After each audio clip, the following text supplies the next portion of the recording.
নমস্কার বন্ধুরা, আজ আমি বানাচ্ছি একদম রেস্টুরেন্ট স্টাইলে শাহি কাজু পনির। প্রথমে ফ্রাই প্যান গরম করে তাতে সাদা তেল দিয়ে পনিরের টুকরোগুলো হালকা করে ভেজে নিলাম। এবার পেঁয়াজ, কাঁচা লঙ্কা, টমেটো, আদা, কাজু বাদাম আর তিল একসঙ্গে এই মশলাগুলো ভালো করে ভেজে নিলাম।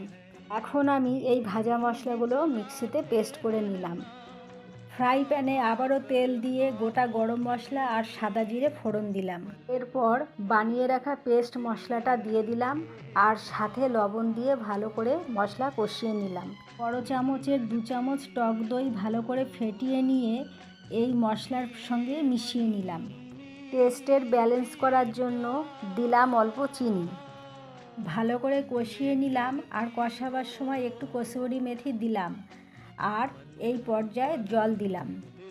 শেষে ভাজা পনিরগুলো দিলাম আর 5 মিনিট রান্না করলাম আর নামাবার আগে একটু গরম মশলা ছড়িয়ে দিলাম। একদম রিচ, ক্রিমি আর টক মিষ্টি ঝালের পারফেক্ট ব্যালেন্স, খেতে একেবারে লাজবাব। গরম ভাত বা রুটির সাথে একবার ট্রাই করতে পারো।